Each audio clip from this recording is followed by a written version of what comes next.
यार ये क्या मैच था? मतलब देखो, सबको चौके-छक्के देखना पसंद है, लेकिन इसका मतलब ये नहीं ना कि आप बॉलर्स का रोल ही पूरे गेम से हटा दो। 60-65 मीटर की बाउंड्री है, आपके मिस टाइम शॉट्स भी बाउंड्री के पार जा रहे हैं। ड्यू है ऊपर से, बॉलर्स को कोई हेल्प नहीं है, छोटे ही मैदान है, भाई बॉलर करे तो क्या करे? मतलब इसके बाद ना अब यही बचा है कि आप 11 के 11 बैट्समैन खिला लो। आप 350 रन बनाओ, अपोज़िशन भी बैटिंग करते हुए 300 रन बना लेगी। सब बैटिंग करो और जो सबसे ज़्यादा रन बनाएगा वो जीत जाओ। 272 रन बनाए इस मैच में टीम इंडिया ने। लेकिन मतलब वो 272 से ज़्यादा ना बात ये चुभी ना कि जो शॉट्स शायद 4 और 6 डिज़र्व नहीं करते, वैसे वाले शॉट्स भी बाउंड्री पार जा रहे थे क्योंकि उतना ग्राउंड ही छोटा है।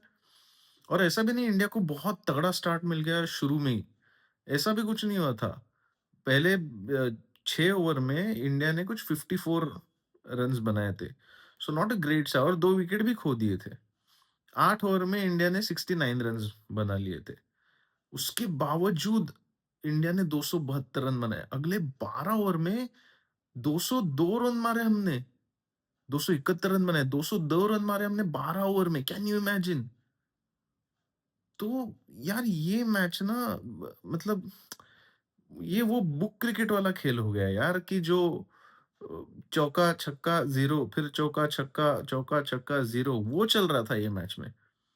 जिसमें मज़ा नहीं है। आई वाज़ ऑनेस्टली एन्जॉयिंग वो जो 2 ओवर से लेके पहले 2 ओवर में इंडिया को अच्छा स्टार्ट मिला, 29 रन्स बनाए और उसके बाद वो 2 ओवर से लेके 8 ओवर का जो पीरियड था ना, जिसमें इंडिया ने कुछ एक 50 6 ओवर का पीरियड जिसमें इंडिया ने 50 से 40-50 रन बनाए। मुझे वो ज़्यादा इंटरेस्टिंग लग रहा था क्योंकि बैट्समैन मारने की कोशिश कर रहे थे सूर्या और ईशान किशन, लेकिन बॉल हर एक बॉल टाइम अच्छी तरह से हो नहीं रही थी। तब तक थोड़ा पिच में भी वो टैकीनेस था, तो वो बॉल ग्रिप हो रही थी। तो कुछ तो बॉलर्स का भी कंट्रीब्यूशन था उस फेज़ में, कुछ कुछ बैलेंस था इस गेम में। उसके बाद पूरा का पूरा मैच इम्बैलेंस हो गया। शुरू-शुरू में मुझे भी अच्छा लगा कि ओ चलो चलो finally India was able to break through वो फ्लड गेट्स सडनली खुल गए। लेकिन उसके बाद मैं भी उन चौको-छक्कों से बोर हो गया। फिर मुझे लगा नहीं अब 2 ही मारे हैं ना, जब 4 छक्के मारोगे बैक टू बैक तब देखूँगा मैच, तब आएगा मज़ा। डोपामाइन ओवरडोज़ हो गया था मेरे दिमाग में। ये क्रिकेट नहीं है यार ऑनेस्टली। ये मतलब this is not good for the bowlers, this is not good for the game, this is not good for overall health of a, a cricket team और क्रिकेट कॉम्पिटिशन। लेकिन यार खैर जो सवाल थे लेकिन इंडिया के आई थिंक वो सारे अब सॉल्व हो चुके हैं। आज के मैच में संजू सैमसन ने he got out early again 6 ball पे 6 रन बनाए। उसमें भी जो चौका है वो आप कह सकते हो कि लक के हिसाब से ही चौका था वो।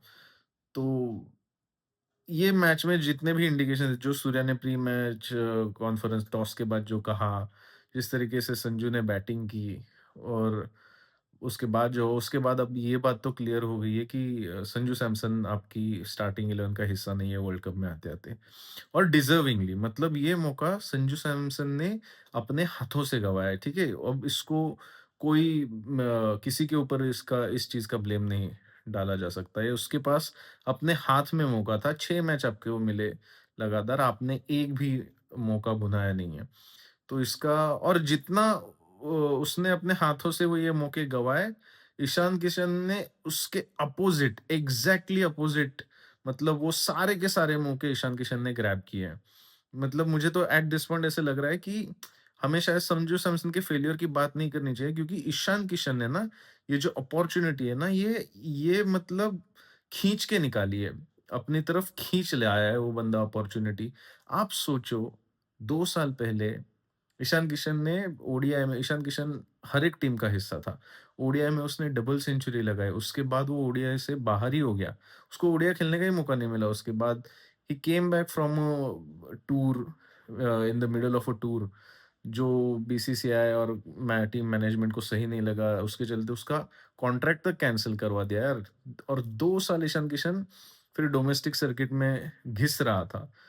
एंड उसने वो स्मैट जिताया, मेहनत की, वो स्मैट में उसने कैप्टेंसी भी की झारखंड की। फाइनल में एक सेंचुरी लगाई, एक और सेंचुरी लगाई उसने उस टूर्नामेंट में एंड सडनली किसी को अंदाज़ा नहीं था ईशान किशन को सडनली टीम इंडिया में मतलब फास्ट ट्रैक कर दिया गया और उसके पीछे उसकी मेहनत है। और सिर्फ तो अब जब मेहनत करके आप आते हो ना तो वो जो वो कहते हैं ना कि लक फेवर्स द ब्रेव, वही हुआ है उसके साथ। वो फास्ट ट्रैक हुआ, इंडियन टीम में सडनली आया, तिलक वर्मा की इंजरी बनी, टीम मैनेजमेंट में ईशान किशन को खिलाने का डिसीजन लिया और उसको भी कौन से ऐसे 10 मौके मिले यार, 4 मौके मिले। 4 ही मौके मिले लेकिन 4 में से 3 मौके उसने ग्रैब किए। इस सीरीज़ में 4 मैचेस में 3 मैचेस में ईशान किशन का बहुत इम्पोर्टेंट कंट्रीब्यूशन रहा है। तो ये जब आप देखते हो ना तो मुझे लगता है फिर आपको ना उस प्लेयर ने जो अपॉर्च्युनिटी ग्रैब की है ना उसकी बात करनी चाहिए rather than someone who completely failed to grab the opportunity.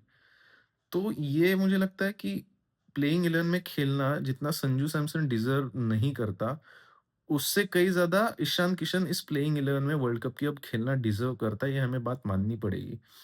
आज जो उसने सेंचुरी लगाई है ना, आज आज शायद सेंचुरी की सबसे ज़्यादा ज़रूरत संजू को थी, तो शायद उसकी टीम में जगह बच जाती लेकिन नहीं, वो सेंचुरी तो आई लेकिन वो ईशान किशन से आई।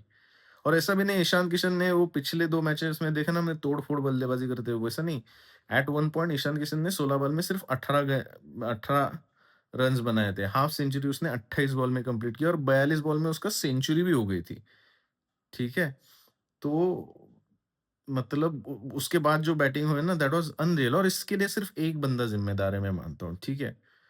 वो बंदे का नाम है मतलब बाकी सब भूल जाओ, एक बंदे को इस चीज़ का क्रेडिट जाता है, वो है इश सोधी। नहीं, देखो हम लोग ना ये बोल रहे जब से पाकिस्तान की टीम अनाउंस हुई है ना कि वो एक इंडिया का एजेंट जो हमारा है वो लिया नहीं उन्होंने, उसको बाहर कर दिया उन्होंने, समझ में आ गया उनको गेम। तो वो हैरिस रॉफ करते रह गए हम लोग। भाई इधर ईशोदी को फोमो हो गया उस चक्कर में। उसने बोला यार मैंने क्या गलत किया है? मैं भी तो दे रहा हूँ, मैंने तो 29 रन खाए। उस दिन शिवम दुबे को 29 रन लेने दिए, उसने आज भी 29 रन दे दिए।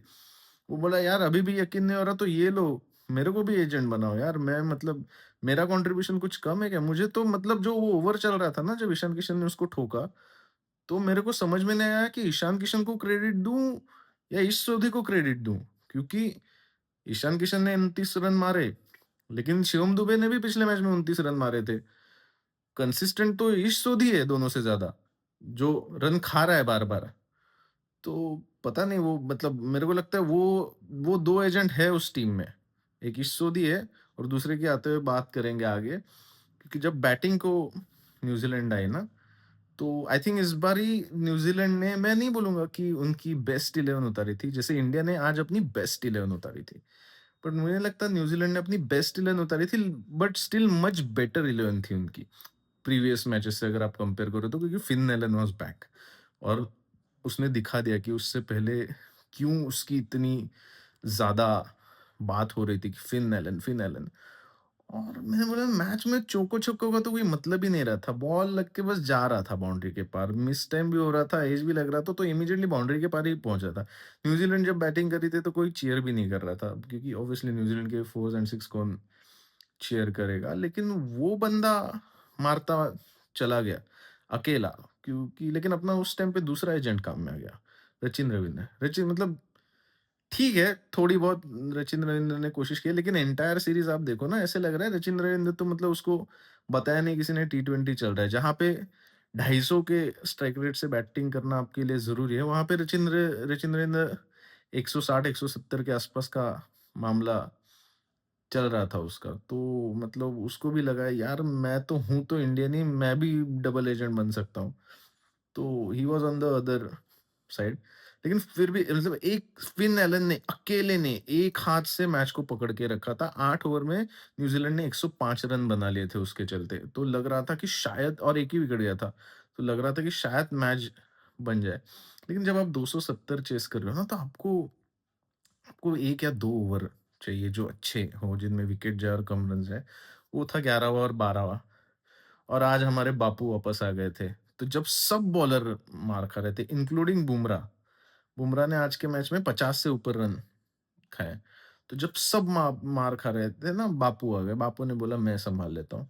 बापू ने 2 ओवर डाले, 17 रन लिए, फिन एलन का विकेट लिया, ग्लेन फिलिप्स का विकेट लिया, फिर अर्शदीप ने भी वापसी की, उसने भी अच्छी वापसी की। अर्शदीप को भी 2 ओवर में 40 रन मारे थे, लेकिन उसने अगले 2 ओवर में 11 रन देके 4 विकेट ले लिए। और ये अर्शदीप की क्वालिटी है, जो मैं बोल रहा हूँ ना कि बार-बार कि अर्शदीप को रखो, ये उसकी क्वालिटी है। हाँ, इस सीरीज़ में अर्शदीप ने ओपनिंग स्पेल में and even in death eight times बहुत ज़्यादा रन खाए हैं, बहुत ज़्यादा रन खाए हैं। ये उसकी वीकनेस रही है इस सीरीज़ में, जो उसने खुद एडमिट की पोस्ट मैच कॉन्फ्रेंस में। लेकिन उसके पास वो एबिलिटी है, वो मिडल ओवर में, डेथ ओवर में, कभी भी क्रूशियल स्टेज पे ना वो कमबैक कर सकता है। वो एक अच्छा ओवर आपको डाल के दे देगा, जो उसने आज किया। बापू ने इधर से फिन एलन का विकेट लिया, अगली ओवर में आके 12वें ओवर में आके अर्शदीप ने 1 रन देके 2 विकेट्स लिए। गेम वहीं पे खत्म था, गेम वहीं पे खत्म था। उसके बाद सिर्फ फॉर्मेलिटी थी यार, लेकिन मतलब ज़्यादा से ज़्यादा ना, मतलब 230, 240, ये यहाँ तक भी एक समझ सकते हो आपकी चौके-छक्के लग रहे हैं, मैच इंटरेस्टिंग बन रहा है। जब आप ऐसे अंधों की तरह, मतलब ऐसे ही यूँ ही 250 पार करने लग जाओ ना, फिर समझ लो कि फिर उस गेम में भी मज़ा नहीं आता। आपको चाहिए कि एक बैलेंस हो, आपकी बैटिंग और बॉलिंग के बीच में एक हेल्दी कॉम्पिटिशन रहे, जो आज के मैच में नहीं था। मैंने बोला ना, इससे अलावा तो अब बुक क्रिकेट खेल लो। लेकिन ख़ैर ठीक है, इंडिया काफ़ी अच्छे रन से मार्जिन से फिर मतलब न्यूज़ीलैंड ने भी 225 इन द एंड बना ही लिए यार। तो इंडिया मैच जीत गया। किसी को कोई इंजरी नहीं हुई। आई वाज़ हैप्पी टू सी कि अक्षर इज़ बैक, तो अच्छा लगा। होपफुली अगले मैच में तिलक वर्मा वापस आ जाएगा, और हमें जो एक ही सवाल मैंने बोला जो बचा था इस सीरीज़ में, कि संजू सैमसन खेलेगा या नहीं? वो आई थिंक इस मैच में ही क्लियर हो गया, क्योंकि आज विकेट कीपिंग करने ईशान किशन आया, सेंचुरी लगाने के बावजूद ईशान किशन आया। और फिर कमेंटेटर्स ने ये भी दिखाया कि मतलब जब टॉस हुआ, तब जब टीम जो शीट सबमिट की जाती है, उसमें ईशान किशन का, सॉरी, संजू सैमसन का नाम था एज़ अ विकेट कीपर, उसके नाम के आगे विकेट कीपर लिखा था। बट जब संजू जल्दी आउट हुआ, ईशान ने वो सेंचुरी मारी, उसके बाद इन the middle of the match मुझे लगता है ये चीज़ क्लियर हो गई थी कि Ishan Kishan is gonna be in your starting 11, and he was wicket keeping. उससे तो ज़्यादा ऊपर तो कूदा भी नहीं जा रहा था, वो इतना थक गया था, लेकिन ही was wicket keeping, and I felt sad for Sanju, जो फील्डिंग में बैट मतलब था, ही वाज़ फील्डिंग, एंड उसके जब भी उसके ऊपर कैमरा गया ना, उसका उसका चेहरा देख के दिख रहा था कि ही इज़ डिसअपॉइंटेड। एंड वो बुरा लगा यार, किसी को भी बुरा लगा। आपको मिडल ऑफ द मैच, ये as the match is going on, आपको ये रियलाइज़ हो रहा है कि आपकी स्टार्टिंग 11 की जगह जा चुकी है वर्ल्ड कप में से, तो किसी को भी बुरा लगेगा। To stand in that situation, to stand on the ground and field and contribute is difficult. But honestly इस सिचुएशन के लिए संजू संजू खुद ज़िम्मेदार है, तो उसका कुछ कर नहीं सकते। It's sad to see, but that's what it is Indian cricket, और ईशान किशन को जो अपॉर्च्युनिटी मिली उसने कर दिखाया है। So that's it. A pointless, inconsequential and unfair match I would say, but India wins 4-1 the series, and now we are ready for world cup with almost all the questions answered. आपको क्या लगा आज के match के बारे में?